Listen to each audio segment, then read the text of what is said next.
আজকে আমাদের আলোচ্য বিষয় একটি নভেল যার নাম হলো tar baby. Tar baby written by Toni Morrison. এই টনি মরিসন একজন আমেরিকান নভেলিস্ট ছিলেন, এডিটর ছিলেন, মূলত তিনি লেখিকা। আর এই টনি মরিসন তিনি নোবেল প্রাইজে পুরস্কৃত হয়েছিলেন সাহিত্যক্ষেত্রে। সময়কাল ছিল 1993। এই নভেলটি tar baby is the fourth novel of Toni Morrison, চতুর্থ নভেল এটা। It was written in 1980s in New York City and was published in 1981. আর এই নভেলটি অ্যাডাপ্টেড করা হয়েছে একটা ফোক টেল ছিল, তার নাম হলো tar baby folk tale of Uncle Remus stories.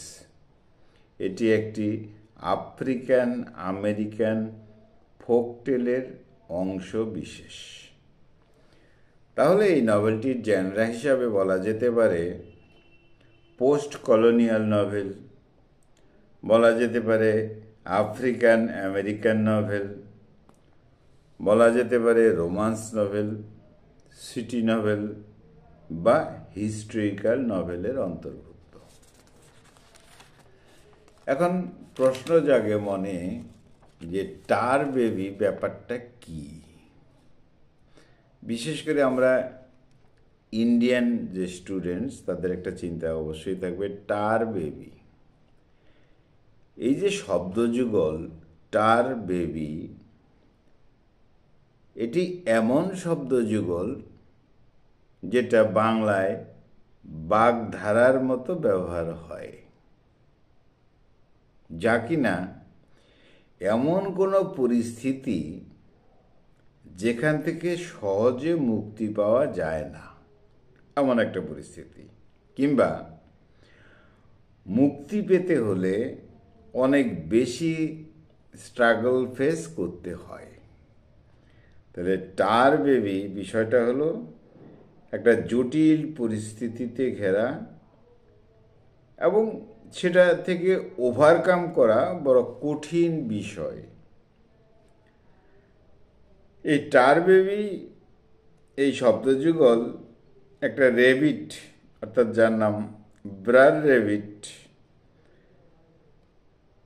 সেই লোককথার চরিত্র থেকে এসেছে, যেখানে একটা রেবিট, এই রেবিটটি হলো টার বেবিতে আটকে যায় এবং শেষ পর্যন্ত মুক্তি পেতে অনেক প্রবলেম তাকে ফেস করতে হয়। তাহলে টার বেবি ব্যাপারটা জটিলতায় ভরা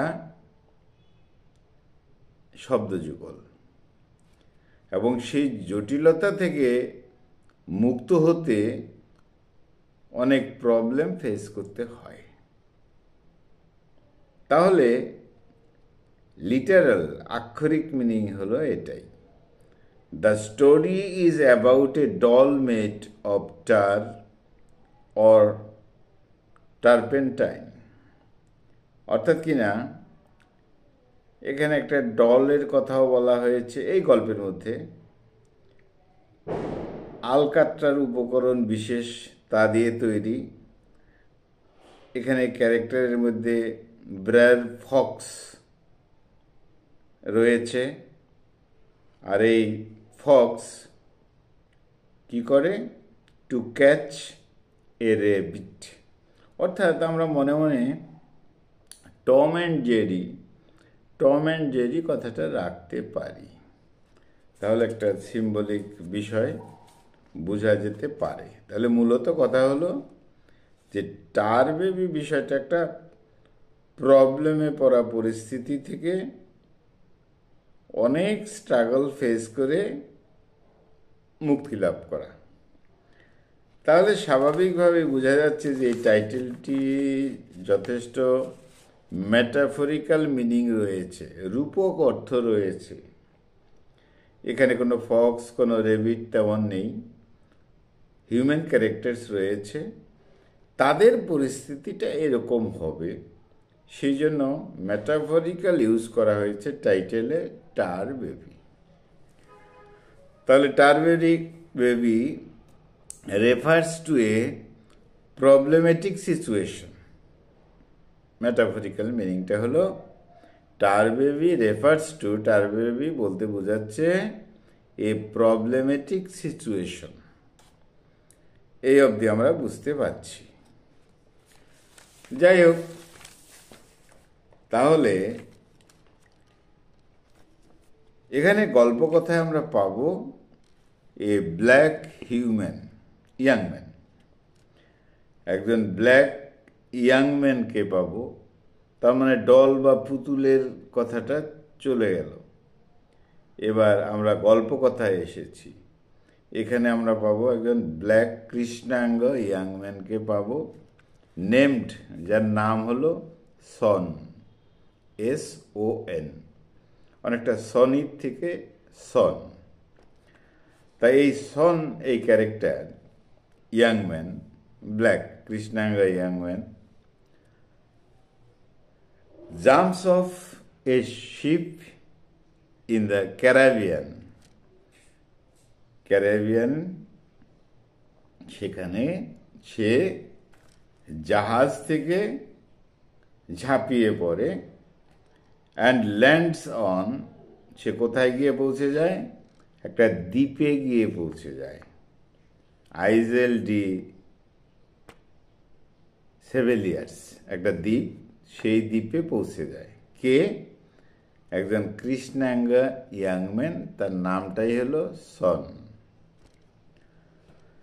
তাহলে এই যে দ্বীপে পৌঁছে গেল, which was populated by escaped enslaved people about 300 years ago, এখানে 300 বছর থেকেই কৃতদাস লোকজনদের ওখানে বসবাস।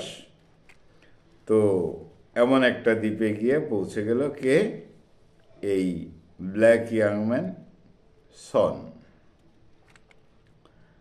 ওই দ্বীপের মধ্যে একজন ধনী হোয়াইট ম্যান, অর্থাৎ শ্বেতাঙ্গ, আমেরিকান শ্বেতাঙ্গ ছিল, যার নাম হলো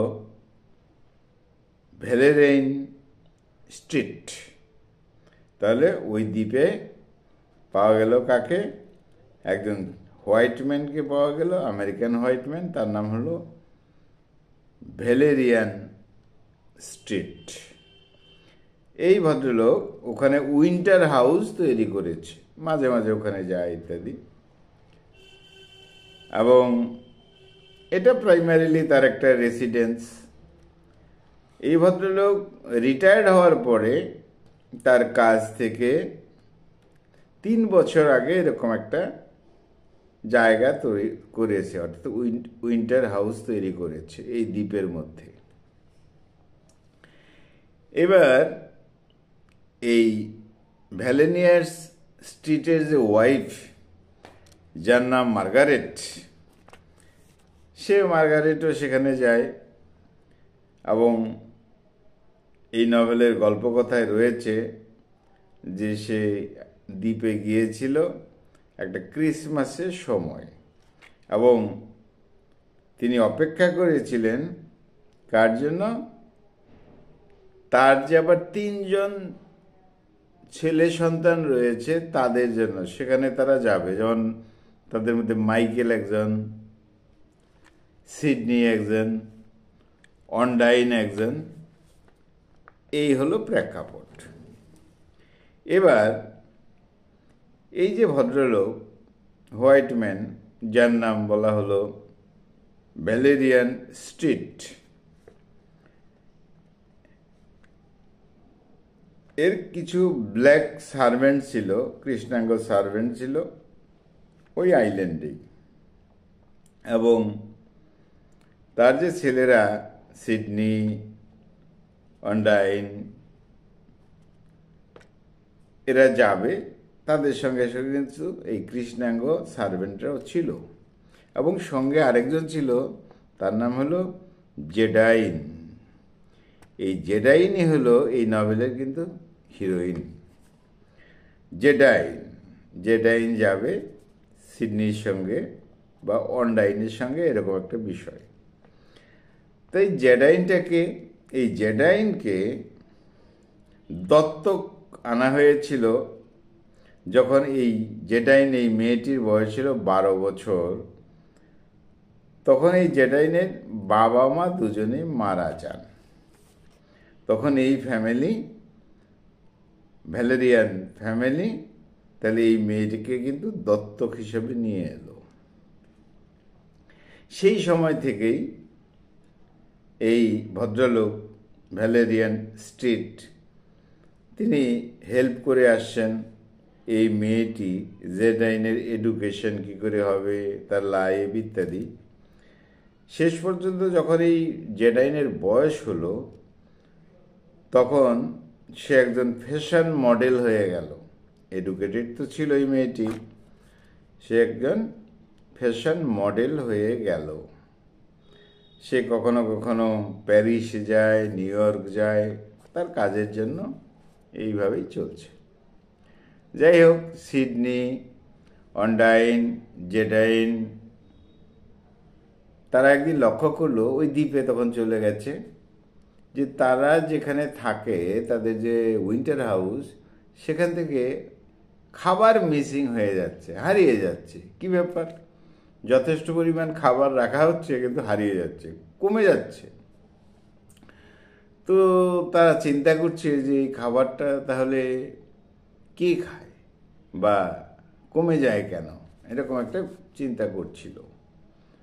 ওয়ান নাইট এট ডিনার দেখা গেল যে এই মার্গারেট এবং ভ্যালেরিয়ান, তাদের মধ্যে একটা ঝগড়া চলছে।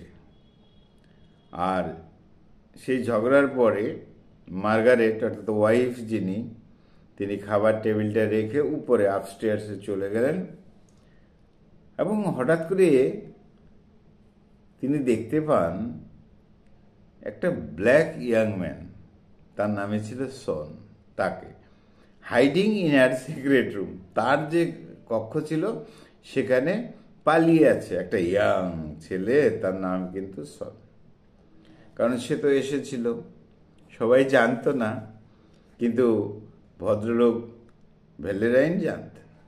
তাই বোঝাই যাচ্ছে যে খাবারটা কমে যেত কেন, এই সন ছেলেটি, ইয়াংম্যান, সে খেত। যাই হোক, তাহলে হঠাৎ করে দেখা হলো যে মার্গারেট, তার সঙ্গে এই ছেলেটির সঙ্গে, ছেলেটি লুকিয়ে আছে এই মার্গারেটের যে নিজের সিক্রেট রুম আছে সেখানে। সারপ্রাইজিং হয়ে, বিস্মিত হয়ে তারা তো এবার ভাবছে কি ব্যাপার, কোথা থেকে এলো ছেলেটি। ভ্যালেরিয়ান ইনভাইটস, অর্থাৎ যিনি বাড়ির মালিক, the stranger to stay for dinner. তো স্বাভাবিকভাবে মার্গারেট বকছিল তুমি কে, ইত্যাদি ইত্যাদি প্রশ্ন করছিল। কিন্তু ভ্যালেরিয়ান ভদ্রলোক তিনি কি করছেন, বলছে কাকে, ওই ব্ল্যাক যে ইয়াংম্যান সনকে বলছে তুমি থেকে যাও, তুমি থেকে যাও, রাত্রে খাওয়া দাওয়া করবে, এবং আজকে রাত্রে to spend the night at the house, এখানেই থাকবে, এখানেই থাকবে। তাহলে ওয়াইফ জানতো না, কিন্তু ভ্যালেরিয়ান তিনি জানতেন যে এই ছেলেটি কে। যাই হোক, দ্য নেক্সট আফটারনুন জেডাইন, ওই যে মেয়েটি, শি ফাইন্ডস ইয়াং সন, অর্থাৎ তার সঙ্গে দেখা হয়, জেডাইন মেয়েটির সঙ্গে দেখা হয়, এই ইয়াং ব্ল্যাক ছেলেটি সনের সঙ্গে দেখা হয়। কি করেছে এই ছেলেটি সব কিছু চিনতো না, জানতো না। এই জেডাইনের যে বেডরুম সেখানে গিয়ে বসে আছে। তখন দেখা হয় এই জেডাইনের সঙ্গে। জেডাইন তো ওই বাড়ির মেয়ে, তার সঙ্গে দেখা হয় এই হলো এই ইয়াং ছেলেটির, ব্ল্যাক ইয়াং ছেলেটির। কিন্তু অদ্ভুতভাবে এই ছেলেটি, ইয়াং ম্যান, সে কি করে থ্রেট করে কাকে? এই জেডাইনকে। এবং জেডাইনকে চেপে ধরার একটা প্রয়াস করে, বা জেডাইনকে তার কাছে আসতে বলে, এরকম একটা বিষয়। জেডাইন তখন জিজ্ঞেস করে, থামো, to stop, and E surprise what he does. এইসব কি করছো, এইসব কি বলছো ইয়াং ম্যান? তুমি কে, কোথা থেকে এলে, কি ব্যাপার, কি সব তুমি এইসব আচরণ করছো, ব্যাপারটা কি? এরকম কথা হচ্ছে। পরে কি হলো, এই যে বাড়ির মালিক ভ্যালেরিন তাকে বলছে গিয়ে এই মেয়ে জেডাইন, যে এই হোয়াট হ্যাপেন্ড, কি ঘটেছিল, এসব বলল। কিন্তু রেজাল্ট দেখা গেল যে বাড়ির যে মালিক ভ্যালেরিন, তিনি এই ছেলেটির ব্যাপারে তেমন কিছু বলছে না। যাই হোক, এবার ছেলেটি অর্থাৎ ইয়াং ম্যান সন, সে বাড়ি থেকে আবার বেপাত্তাও হয়ে গেল, হারিয়ে গেল। এবার কোথায় যেন একটা কানেকশন ফিল হলো, জেডাইনও খোঁজ করছে তাকে। যাই হোক, পরে আবার দেখা গেল যে এই জেডাইন মেয়েটি আর এই ইয়াং ব্ল্যাক, যে যার নাম ছন, তারা দুজনে খুব লাফালাফি করছে, মানে খুব আনন্দ করছে, হাসাহাসি করছে, together in the green house. ওখানে যে একটা গ্রিন হাউস ছিল, সেখানে বসে আবার দুজনে গল্প করছে। তার মানে তাদের মধ্যে আন্ডারস্ট্যান্ডিং হয়েছে, কথাবার্তা হচ্ছে।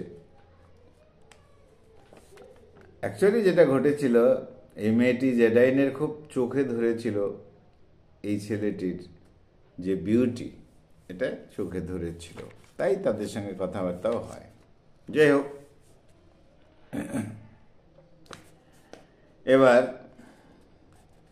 মার্গারেট, তিনি তো হোপলেস হয়ে পড়লেন, এবং তার একটা চিন্তা, তার ছেলেরা আসছে কি আসেনি ইত্যাদি। আর তার যে ছেলে মাইকেল তখনও পৌঁছেনি, এরকম বিষয় নিয়ে এই লেডি মার্গারেট চিন্তিত ছিলেন। যাই হোক, ডিনারের সময় এবারই যে মালিক ভ্যালেরিন, তিনি ঘোষণা করলেন কি, হঠাৎ করেই বলছেন, হি ফায়ার্ড গিডিয়ন অ্যান্ড থেরিস। তার দুইজন কাজের লোক ছিল, তাদেরকে তাড়িয়ে দিয়েছে। বাড়ির মালিক বলছে, কেন? হি কট দেম স্টিলিং আপেল। আপেল রেখেছিল, সেটা চুরি করেছে এই দুজন। তাতে দেখা গেল যে এই যে ব্ল্যাক ছেলেটি, ইয়াং সন, যে টেলস ভ্যালেরিন, তাকে বলছে যে হি মিসট্রিটস দ্য ব্ল্যাক পিপল। আপনি কি করছেন? আপনি তো কৃষ্ণাঙ্গদের উপর ঠিক ব্যবহার আচরণ করছেন না। এবার এই কথা শোনার পর ভ্যালেরিন বলল যে তুমি আমার বাড়ি থেকে চলে যাও। কাকে বলল? ওই সনকে বলল, ব্ল্যাকম্যান, তুমি চলে যাও। কিন্তু ব্ল্যাক যে ইয়াং ম্যান সন, সে রিফিউজ টু গো, সে যেতে চায় না। কোথায় যেন একটা দাবি রয়েছে আমার মনে হয়, কিন্তু আসলে তা না, জেডাইনের সাথে তো সম্পর্ক হয়ে গেছে, এরকম বিষয়। যাই হোক, ইয়াং সন তারপরে চলেও গেল, ওই আইল্যান্ডে গেল, নিউ ইয়র্কে গেল, এইভাবে চলছে। আর জেডাইন, এই মেয়েটি কি করলো, সব কিছু ছেড়ে ওই ছেলেটির দিকে, ছেলেটি কোথায় যায় সেখানেই যায়, এরকম একটা বিষয়। তাদের সঙ্গে দেখা হবে, তারা মিশবে। এইভাবে দেখাও হয়ে গেল দুজনে, the two live in an apartment together, তারা দুজনে একসঙ্গেই থাকতে শুরু করলো এবং তাদের মধ্যে কিছু প্রবলেম, এবার আইডিয়ার প্রবলেম এসে গেল। ছেলেটি তো একেবারে ডাইরেক্ট ব্ল্যাক ইয়াং ম্যান, হ্যাঁ জেডাইন মেয়েটিও ব্ল্যাক ইয়াং গার্ল, কিন্তু সে তো হোয়াইট ম্যানের ফ্যামিলিতে থেকে থেকে তার কালচারটা অন্যরকম হয়ে গেছে। অতএব এই যে দুজনের যে রিলেশন, সেটা কখনো হয়তো কন্টিনিউ হচ্ছে, কখনো হয়তো ডিস্টার্ব হচ্ছে, এরকম প্রবলেম চলছে। তো যাই হোক, এবার কথায় কথায় বোঝা গেল যে এই যে ছেলেটি, তার মধ্যে একটা ভাবনা রয়েছে যে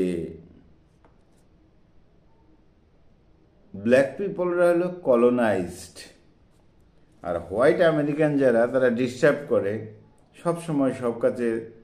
এই ব্ল্যাকদের কোনো অধিকার নেই, তাদের এনস্লেভমেন্ট করে দাস করে রাখা হয়েছে, আর হোয়াইটদের সুপ্রিমেসি এটাই রয়েছে। এইভাবে চলছে। তো যাই হোক, কিছুদিন পরে আবার এই ইয়াং যে ব্ল্যাক ম্যান, যার নাম সন, সে তার হোম টাউন ফ্লোরিডাতে চলে গেল, ইলোই ফ্লোরিডা, সেখানে চলে গেল। আর এই জেডাইন, সে চিন্তা করছে যে না, ঠিক মিলছে না দুজনের সঙ্গে, তাই কখনো কখনো ঝগড়া, টম জেরির মতন একেবারে ঝগড়াও শুরু হয়ে যায়, আবার মিশে যায়, এরকমভাবেই তাদের চলছিল। কখনো মনে করছে মেয়েটি, জেডাইন মনে করছে তার কোনো স্বাধীনতা নেই, ব্ল্যাকের কথাই শুনতে হয়।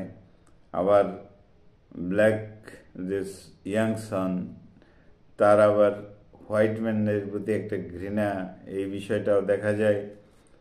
আর জেডাইন তো, যদিও সে অরিজিনালি ব্ল্যাক গার্ল, কিন্তু সে তো হোয়াইট ম্যানদের কালচারে থেকে থেকে একটু মনটা অন্যরকম হয়ে গেছে। তো এই হলো বিষয়, চলছে এরকম। যাই হোক, পরে আবার কিছুদিন পরে এই ইয়াং ম্যান ফিরে আসে, জেডাইনের সঙ্গে আবার তর্ক বিতর্ক, ভায়োলেন্ট ঝগড়া, ধাক্কাধাক্কি, এই সমস্ত শুরু হয়ে যায়।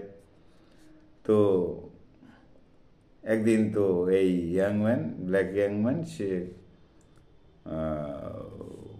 জেডাইনকে রেপ করে এবং অ্যাপার্টমেন্ট ছেড়ে চলে যায়। এরকম কিছু ঘটনা রয়েছে। অর্থাৎ অনেক স্ট্রাগল হচ্ছে, তাদের যে রিলেশন সেটা চলছে না, আবার ডিস্টার্ব হচ্ছে, ছোট ছোট কথায় অনেক গণ্ডগোল হচ্ছে, আবার কাস্টিসিজমের একটা প্রবলেমও দেখা যাচ্ছে, একটা হোয়াইট ব্ল্যাক শ্বেতাঙ্গ কৃষ্ণাঙ্গদের একটা প্রবলেম, সেটাও তৈরি হচ্ছে। এইভাবেই চলতে থাকে। যাই হোক, তো অনেক সময় জেডাইনকে যা বলা হতো সেটা সে মানত না, এরকম বিষয়গুলো রয়েছে। তো এইভাবে চলছে, শেষ পর্যন্ত দেখা যাবে, হ্যাঁ, এই জেডাইনের সাথে আর এই ব্ল্যাক ইয়াং ম্যান, যার নাম সন, তাদের সঙ্গে একটা সম্পর্ক ভালো হয়ে যায়। কিভাবে? যে তাদের মধ্যে যখন ব্ল্যাক ইয়াং ম্যান বুঝাতে পারে যে আমাদের যে কি অবস্থা, আমাদের কোনো স্বাধীনতা নাই, অর্থাৎ যারা ব্ল্যাক ম্যান, যারা কৃষ্ণাঙ্গ, আর হোয়াইট ম্যানদের যে কর্তৃত্ব এইসব রয়েছে, এইভাবে তারা দুজনে কিন্তু তাদের যে প্রবলেমটা ছিল ব্যক্তিগত, সেটা কমে যায়। শেষ পর্যন্ত হঠাৎ দেখা যাবে যে এই ব্ল্যাক ইয়াং ম্যান, যার নাম সন, সে ওই আইল্যান্ডে আবার গেল, সেখানে পিছু পিছু এই জেডাইন মেয়েটিও গিয়েছে। তো নৌকো করে যাচ্ছিল, তো হঠাৎ করে সন, এই ছেলেটি, নৌকা থেকে নেমে আসে, তাই এবং দৌড়ে দৌড়ে একটা পাহাড়ের চূড়ার দিকে যায়, হ্যাঁ, এবং সেখানে গিয়ে begins running through the forest, দৌড়াতে শুরু করে, পাগলের মতো দৌড়াতে শুরু করে এবং এইভাবেই শেষ হয়ে যায়। তাহলে এই নভেলের মধ্যে যে টার বেবি, এটাতে এখানে class, identity, complexities of human relationship, black and white, কৃষ্ণাঙ্গ শ্বেতাঙ্গদের যে প্রবলেম সেগুলো রয়েছে। অর্থাৎ দুজনে কৃষ্ণাঙ্গ হওয়া সত্ত্বেও যেহেতু সে হোয়াইট ম্যানের কালচারে বড় হয়ে তার মন মানসিকতাটাও হোয়াইট ম্যানদের মতো হয়ে যায়। এবং এখানে যে টার বেবি তাহলে কোথা থেকে আসলো, অর্থাৎ এই যে জেডাইন মেয়েটি, সে একটা ব্ল্যাক কমিউনিটির মেয়ে হয়েও যেন একটা ডলের মতন আটকে গিয়েছিল, টার বেবির মতন হয়েছিল। সেখান থেকেই এটা মেটাফরিক্যাল টাইটেল ইউজ করা হয়েছে, টার বেবি। একটা স্বাভাবিক বর্ণনা, স্বাভাবিকভাবে একটা আইডিয়া দেওয়ার প্রয়াস হলো। বন্ধুরা খুব ভালো থেকো, আমার চ্যানেলটা সাবস্ক্রাইব করো। Thank you, thank you, thank you.